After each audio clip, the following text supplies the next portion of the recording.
Saludos amigos y amigas, bienvenidos a Historia de España para Selectividad. Tema 14, segunda parte. Mi nombre es Juan Jesús Pleguezolo, soy profesor de Historia de Instituto e intento, con esta serie de podcast, ayudar a estudiantes de segundo de bachillerato a que su estudio sea un poquito más fácil.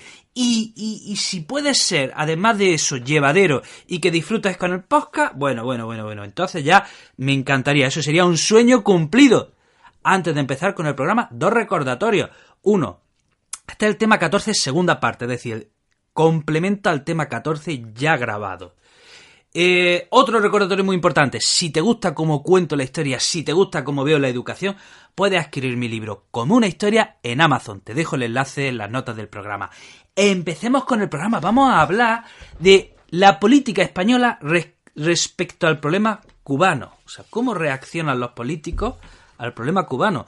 Pues reaccionan, en resumen, este programa podríamos resumirlo así. Los políticos españoles reaccionan mal y con torpeza. Y podríamos dejar aquí el programa y ya estaría así. Pero bueno, me temo que en selectividad te van a pedir un poquito más. Así que vamos a darle a esto más chicha. Bien. Siglo XIX, ese fantástico siglo XIX que tanto gusta a los estudiantes de segundo de bachillerato. ¿Qué pasa? Bueno, pues vamos por partes. Constitución de Cádiz de 1812. En esa Constitución se contempla que los territorios españoles en América tengan representación en las Cortes Españolas. ¿Qué sucede? Pues que como la Constitución de Cádiz no se aplicó nunca, bueno, se aplicó de 1820 a 1823, bueno, pues los americanos, las colonias españolas en América nunca pudieron enviar sus representantes a las Cortes. Y además tenemos que en la década de 1820 se van independizando todos los territorios de Latinoamérica, excepto Cuba y Puerto Rico, y luego en Asia teníamos Filipinas. Es decir, en 1825 se independiza todo el Imperio Español, excepto todos los territorios del Imperio Español, excepto Cuba, Puerto Rico y Filipinas. Entonces, hemos dicho que la Constitución de Cádiz admitía la representación de los territorios españoles en América, pero como no se aplica, bueno, pues ya está, ahí se queda. Vamos a la Constitución del 37. En la Constitución del 37 hay un artículo que dice que los territorios de ultramar se van a gobernar por unas leyes especiales que las ponen entre comillas. Problema, esas leyes especiales nunca llegaron a redactarse, nunca llegaron a promulgarse, y ahí en esas leyes se supone que se le iba a dar autonomía, cierto autogobierno a los territorios de ultramar, que por entonces, estamos en el año 1837, solo eran Cuba, Puerto Rico y Filipinas. Problema, bueno, pues ya hemos dicho que esas leyes especiales no llegan a promulgarse, es decir, Cuba seguía gobernada por un capitán general que tenía poder absoluto. Y además este capitán general, pues ¿a qué se dedicaba? Pues a beneficiar a sus amigos, es decir, a los propietarios esclavistas. Había una oligarquía allí en Cuba de propietarios esclavistas, pues el capitán general al final los beneficiaba a ellos. Llegamos a la Constitución del 45. ¿Y qué hace la Constitución del 45 con el problema cubano? Nada, no se le da representación, no se les da autogobierno, ni se menciona nada. O sea, la Constitución del 45 obvia el problema cubano. Es decir, por eso digo, cuando el título dice la política española respecto al problema cubano, pues que es nada, o sea, es que ignoran los distintos gobiernos del siglo XIX, van ignorando el problema cubano. O sea, no se aprendió de la revolución de 1825, cuando las colonias españolas del resto de Latinoamérica se independizan, no se aprendió del error, y con las colonias que nos quedaban, pues se siguió ignorando sus reivindicaciones y sus pretensiones. Así que, ¿qué se hace en la Constitución del 45? Pues nada, que no se contempla ninguna política especial para Cuba, por lo tanto no se les da representación, por lo tanto no se les da autogobierno ni leche. Avanzamos un poquito más en el tiempo y llegamos al gobierno de la Unión Liberal, dirigida por el general O'Donnell.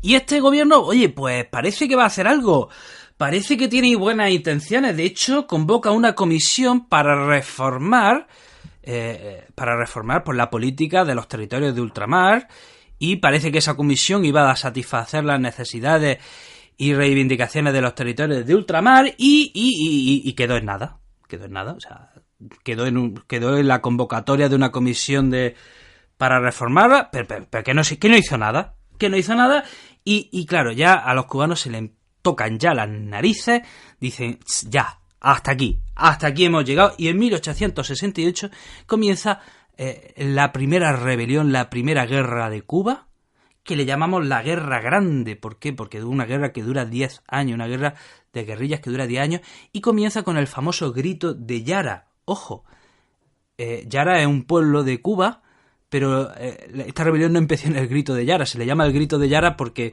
fue así como salió reflejado en la prensa. En el fondo, esta guerra empezó en un lugar que se llama Demajagua. Ahí lo lleva, sí, lo he dicho bien, Demajagua. Y el líder que protagoniza todo esto es Manuel Céspedes. ¿Y qué tenía este grito de Yara que reivindicaba? Bueno, pues por un lado era la independencia, pero por otro lado también el fin de la esclavitud. Y bueno, el gobierno español da una respuesta militar, pero también responde queriendo españolizar la isla y enviando allá un gran contingente de emigrantes españoles. Esta guerra termina después de 10 años en lo que se llama la Paz del Zanjón, que se supone que iba a dar cierto autogobierno a la isla, se suponía que iba a terminar con la esclavitud en la isla, pero nada, el gobierno español incumple sus promesas, así que por eso digo, primero ignora el problema, luego encima cuando afronta el problema acaba incumpliendo sus promesas.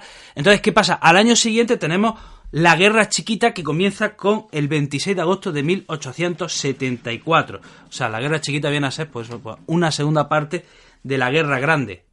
Y esta Guerra Chiquita dura un año. O sea, la guerra anterior, que había empezado en 1868, dura 10 años. Se supone que termina en 1878 con la Paz del Zanjón. Bueno, para el año siguiente comienza la Guerra Chiquita, que hemos dicho dura un año, de 1879 a 1880. Bueno, pues el gobierno español sigue sin atender las reivindicaciones de los cubanos.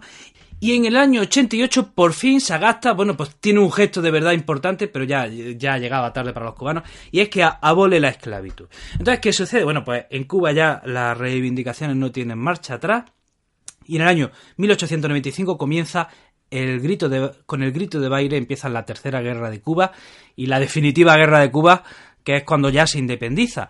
¿Cómo responde el gobierno español? Pues con mano dura, manda un general que se llama Weyler a sofocar la rebelión de forma violenta. Estados Unidos empieza a meterse en la guerra, Estados Unidos ofrece a España comprarle la isla, España dice que no, entre medias el gobierno de Sagasta decide mandar a otro general, que se llama el general Blanco, a ofrecerle una autonomía al gobierno de Cuba, pero ya los cubanos no quieren autonomía, ya dicen que aquí ya no hay marcha atrás.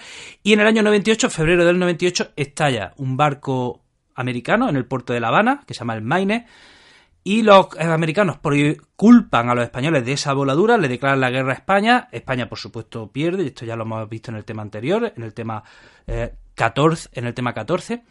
Y en diciembre del 98 se firma el Tratado de París, en el que España cede Cuba, Puerto Rico y Filipinas a Estados Unidos.